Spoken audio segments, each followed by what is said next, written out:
Hello everyone out there on YouTube, this is me, King3, and we're back with a video, actually a kind of an odd thing. So actually this is a video, I'm recording my audio after I've already done this recording. This is the first time me doing it this way, ever since I had this program that I use now. So it may be a little awkward on the screen, but I'll try to follow it back as best as I can. So this was me talking about Civ 5 mods, really quick. So right here we're on my workshop page, and so it's gonna be here for a little while. Again, this isn't gonna be perfect because I'm following the video and I'm not used to following it. I'm really used to doing live stuff and not recording stuff afterwards. So we're gonna be on the page for a while, and we're doing that. This is me. I'm gonna show you. I believe at the top of the screen, if you can see that at the top of the browser, there's gonna be 6 different mods I wanted to show you. Of some interesting mods and some, or at least what I consider some pretty interesting and well balanced mods. As well as one of them being something I believe everyone should really use if you really want to continue having fun in Civ 5. Or at least try to get at least a bit more of a balanced experience out of Civ 5. But I'll talk a bit more about that when we actually get to that part. This video will be, if I look at the timeline correctly, this video will be about 39 minutes. So keep that in mind if you don't want to stay with that. Maybe I'll cut some parts out. Maybe I'll do a little retake over certain parts. I don't know about that. So I just was doing this because I thought it'd be neat. This is me going through the pages and showing stuff because I was saying obviously I'm not a pro. Do not think of me as a pro or anything like that. It's just me giving my opinion on some mods I think are really fun. And obviously I have tons and tons of mods that I've maybe only played once, but I chose these because I usually like to play these. Oh, okay, so we moved on to the first mod, which is Lincoln, the United States of America, Lincoln, which is a mod by JFD, and I highlight the creators right there so you can always obviously give credit and obviously go see them because they're awesome mod creators. So here's Lincoln's abilities. I go on to explain that he gets a bonus for when he's declared. And I stood on this for a little while. And I jumped back. I think that's when I'm gonna jump back to this page in a couple minutes. It's I'm pretty sure he only gets his bonus when he's declared war upon, not when he declares war himself. And each bonus, looking down, this one I was looking down to see if the bonuses were there. It's I think some of them. I think there's 6 different bonuses, 6 or 5 different bonuses. At least 5 different bonuses that it's one is like 10% production to military units, the other one is 10% bonus, 10 or 15% bonus to defensive structures, 10% gold increase, things like that. So again, which is I think just so unique and so cool. His secondary ability is he's able to take some production per turn, store it in the special little hammer slot. When you're looking inside your city, you'll see this. He'll go up tier by tier to create gold buildings for each tier you don't have, and so you'll get those buildings for free. They're not really shoot. Sorry.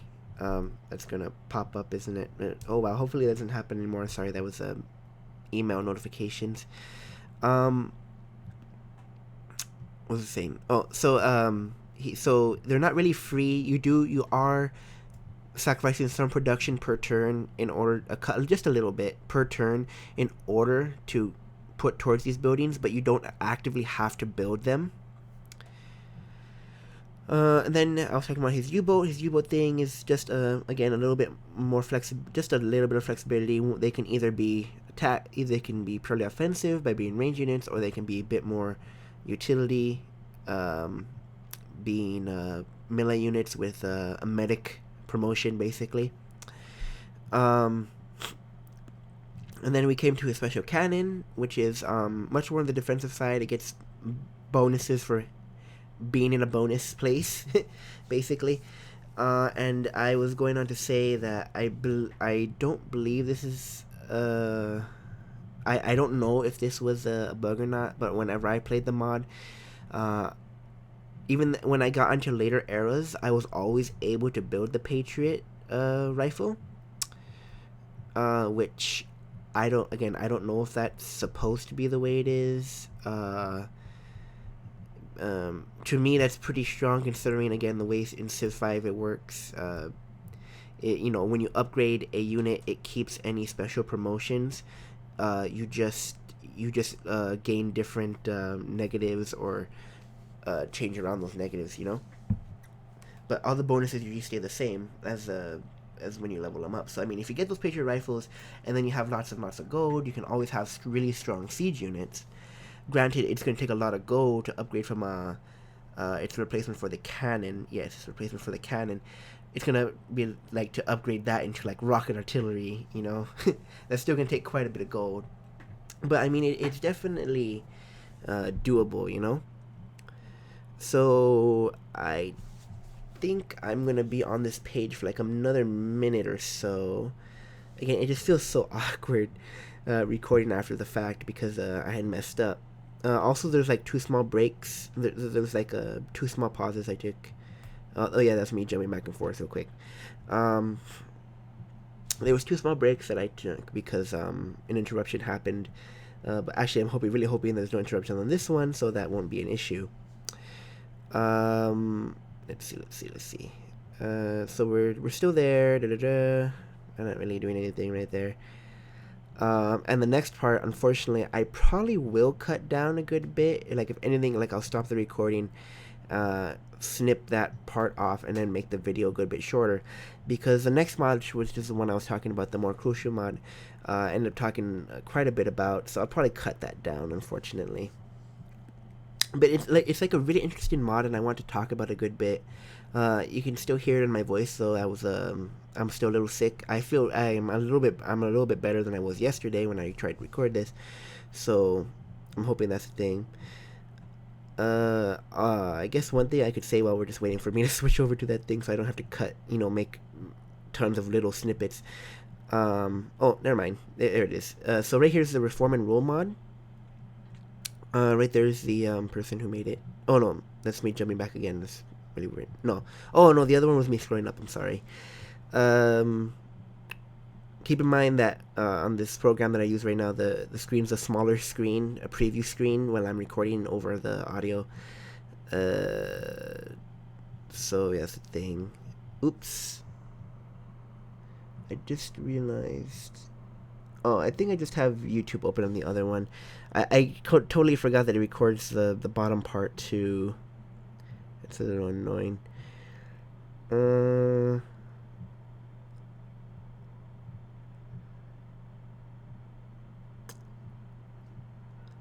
I'm sorry. I'm trying to get my.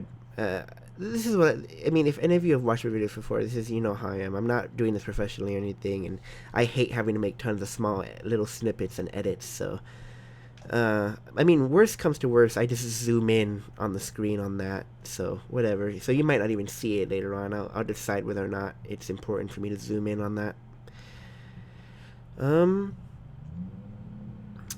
So, I mean, you saw the thing. So, like I was saying, I'm pretty sure I'm gonna cut that out. So, we'll see if I can explain things enough to in like the 3 minutes in before I have to just cut that part off, because that can save like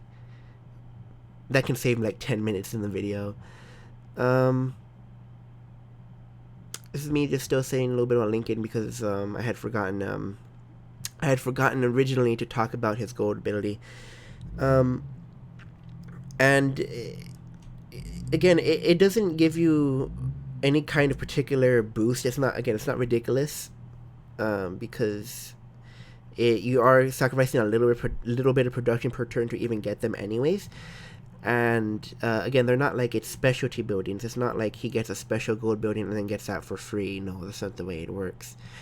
Or that's not what he has. It's just basic gold buildings, and I mean, a lot of people don't even normally bother with the gold buildings if they're focusing on culture or whatchamacallit. They just do it because they kind of have to do it, so they just don't go in the red, or because they want to keep up an army. Oh boy. Yeah, it was for another minute or two. Shoot, what was I gonna say? I was gonna say something before I got cut off and jumped when I thought I was going to the next mod. I can't think of it right now.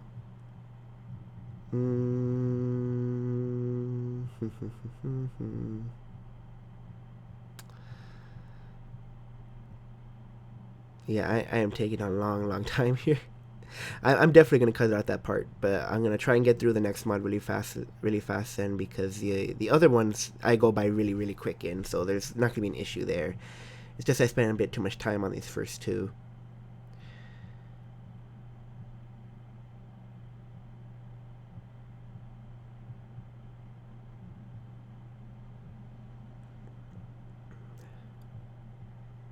Oh, yeah, and the Steam pop-ups probably didn't help either. But I was just doing this in the spur of the moment because I just really wanted to do it, because I really felt like it'd be really cool to talk about some mods with Civ 6. Oh, that's probably what, that's now I remember. That was and also another big talking point, which was taking me forever while I was talking. Um, I was talking a little bit about Civ 6 and how, obviously people are gonna be switching over, uh, and it means there's going to be a good bit less people on Civ 5 because a lot of people going to Civ 6, yada. But here we are. We're in the Reform and Rule mod now. Again, this is what I consider to be a very good mod, and a mod that I wish like everyone used, or was how was even really the main in the actual main game. Because I think it does a lot of good stuff with the policy trees, especially the first ones, making not patronage, PD, very an actual nice start, like a true start. I mean, when they did the update and they made PD a little bit better, that did help, but it didn't help enough, and I still think this is much better than what they did. It also tunes back Liberty a little bit, brings gives incentives. Other than free buildings, it gives you other incentives for going into tradition. Because again, that was a huge issue why they had to nerf tradition in the first place, because it just gave you too much free.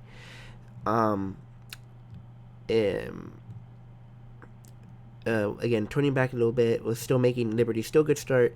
Honor too can also be a little ridiculous if you play it right, a little bit. Gosh darn it. That was the update I was telling other people about. Darn it. I'm really sorry about that. Battleborn got an update today too. So this is me looking at the stuff. I just want to. I'm gonna cut all this other stuff out real quick. I'm just gonna probably show you this part real quick. So you see, these are some of the changes, and if you look at these changes real quick, you see that to me these are a lot nicer than what's actually in the game. Also, too, some of the wonders are locked behind the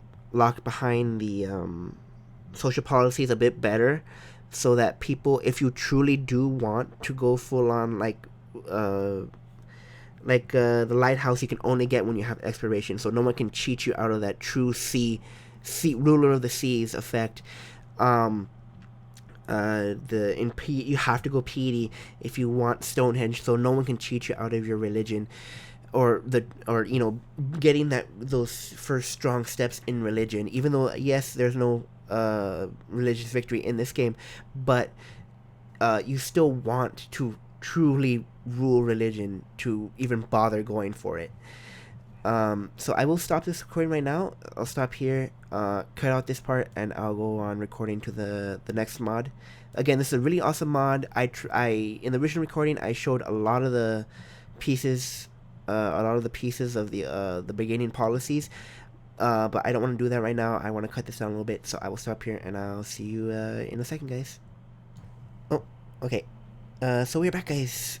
So hello, welcome back, and so this is me talking next about the this civ is the Papal States, with, again, I can't pronounce his name, with Puis the, I believe is the 19th or the 9th. I'm sorry. It should be, yeah, it should be the 9th.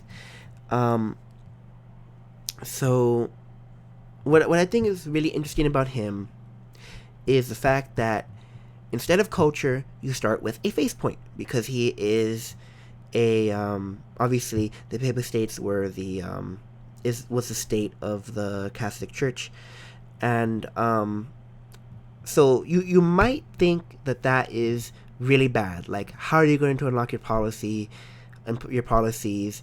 You're going to be behind even if you build the buildings, etc. But with the Reform and Rule mod, with the boost that it gives to piety, going straight into piety is really strong for him, because shrines will give you basically the base culture that you lost, or that you will lose because you're playing as him. But on top of that, it will still give you that extra faith point, meaning you have 2 per turn. You're almost certainly gonna be guaranteed that first pantheon, and obviously have a strong base to go towards your actual religion. And going to PD again unlocks your Stonehenge, which in itself is a good wonder for the faith and for that 1 engineer point. So again, that's why I think he's really interesting.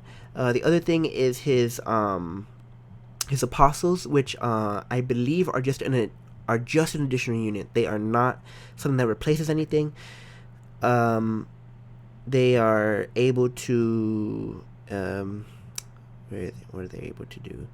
Oh, that's right. They are able to create great works of writing as a great writer would be. However, so this means that you have another option to go for culture instead of simply putting your people into those culture slots when maybe you want them more in the production because your city really needs that production, or if you're going for that science but you just kind of want culture on the side.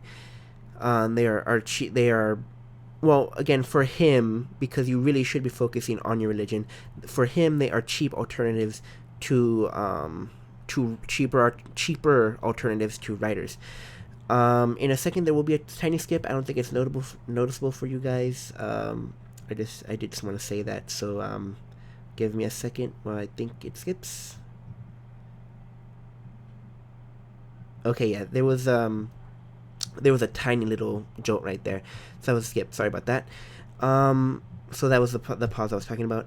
His other abilities are you're able to buy the Swiss Guard. You're able to buy those guys with faith. I know I am rushing right now. And chapels. The chapels are basically just better temples. I believe they're better temples. So they just give you some culture and I believe gold. It's just really interesting, not ridiculous. Again, I said my piece on him with the with his initial ability of the way his playstyle works. I think he has a really cool playstyle, especially with it being backed up with the Reform and Rule mod. Then we moved on to the Sioux. We're on the Sioux now. Again, I'm kind of rushing because I had to catch up. The Sioux mod, this is their ability right there. Unfortunately, they don't have a picture. They're only written in text. What I really liked from them was their main ability, which is the Wandering Buffalo. The Wandering Buffalo is a special kind of luxury resource that literally moves like one tile every so many turns. I don't remember if it's set or if it's just random. I'm pretty sure it's random, but even if it is set, the direction itself is random. They will move back and forth between 2 tiles forever. Maybe move straight into the heart of your empire and not really do anything, because their job is to basically give you unlock additional tiles for you for free as they just roam around. They're actually a good tile when you're able to actually work them when they're in range, but they can only be activated in your second city. And I think if your town already has buffalo in it, you actually will not spawn one. So I think that's something to keep in mind. like if the wandering buffalo are in your territory or in the territory of the city when you found it, like you actually will not get another piece of buffalo, something like that. It's a little weird. The other thing are the teepees, which are really are kind of neat tile improvements, something comparable to the chateaus because they're meant to give you culture. They're meant to give you a little bit of culture, and instead of gold, a little bit of extra food. However, their really cool ability is the fact that as long as they're within working range of a city, they will give you that city the ability to move its population during a random event.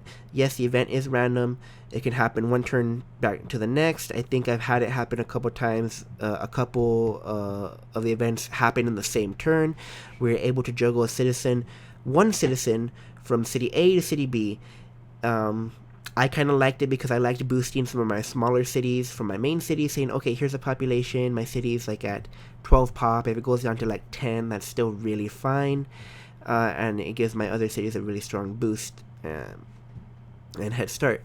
So that I thought is really, really interesting. And the fact that they do eventually give you culture and whatnot is also, again, something just a little nice to sweeten the deal for them to actually be built. And they cannot be built adjacent to each other means they are obviously not ridiculous. You cannot like build on every flat tile. You will not be able to build a teepee. You have to have space in between your teepees in order to build them. Which is kind of, again, the strength of another comparable thing is maybe the Maui statues, which actually do give you a lot of culture when it gets later in the game after you do build them with Polynesia. However, you're able to consistently stack those things together. They just have to be next to a water tile. Also, that is a civ I actually do like. I do like Polynesia for those statues. So yes, I believe we're gonna move on next to the next mod, which is right here. Oh, sorry, I closed that. Closed that window. I wasn't supposed to close that. The Trong sisters of Vietnam. And these sisters actually play really, again, this is another civilization that plays really, really well into the Reform and Rule mod. Of course, credit to the mod creators. Always credit to the mod creators for making amazing mods. And also always love seeing art on the mod page. I love seeing it displayed that way. Because it also it's a clear representation and looks really nice. So the sisters play really well into the boosted honor tree in the Reform and Rule mod because their ability is they get 5% food and culture generation in their empire for every policy they have in the honor tree, which means a max of 25.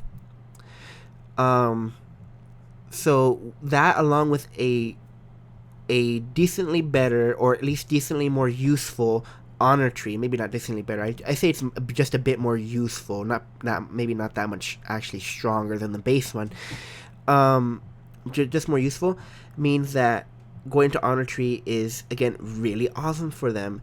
However, keep in mind that if you do truly want that culture, obviously you're going to have to really play the culture game, though, which is a little weird because when you're in the honor tree, you really want to go for that war because that's kind of the whole reason you go for it, to try and get that, that easier war bonus.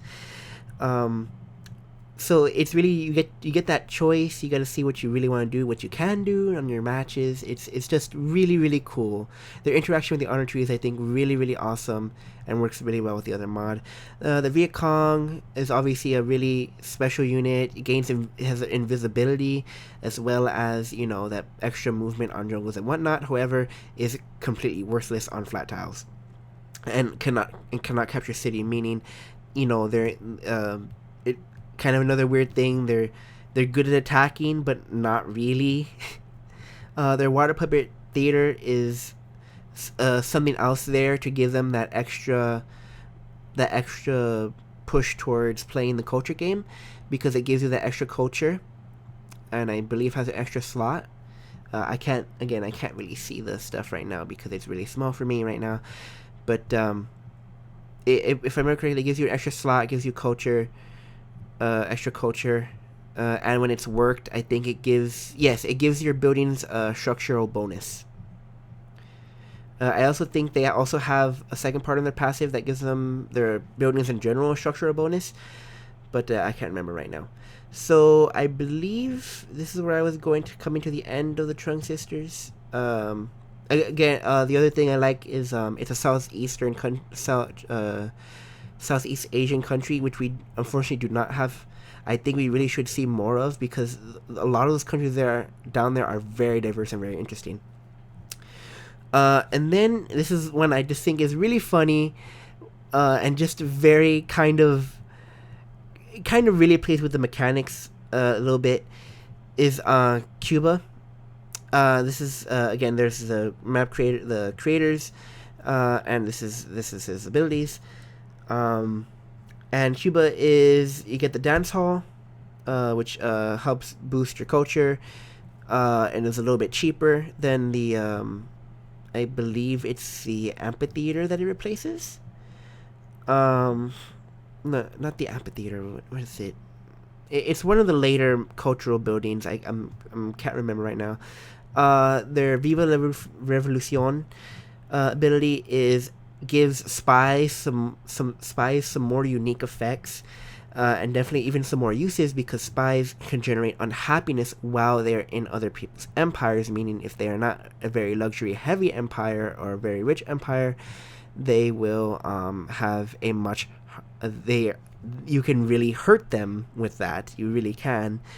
And then there's their special units. Their special units are really the reason why I wanted to show them off, because they're not particularly strong. I don't think they're really stronger or weaker than the Great War Infantry that they replace. However, what makes them really funny is they're able to build a guerrilla camp. I believe it's called a guerrilla camp, which is it makes this little white hut tile, which will spawn barbarians. And when it spawns barbarians, it's so funny, because obviously they are barbarians. They are just generic barbarians that are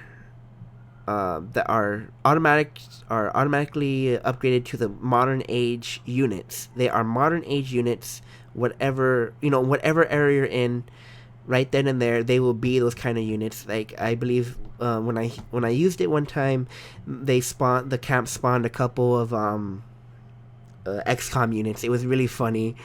And it will just keep pooping out units unless a unit is sitting on top of it. It is pillaged, or it is replaced with another tile improvement. However, if it cannot be replaced by another tile improvement, it will simply stay there forever.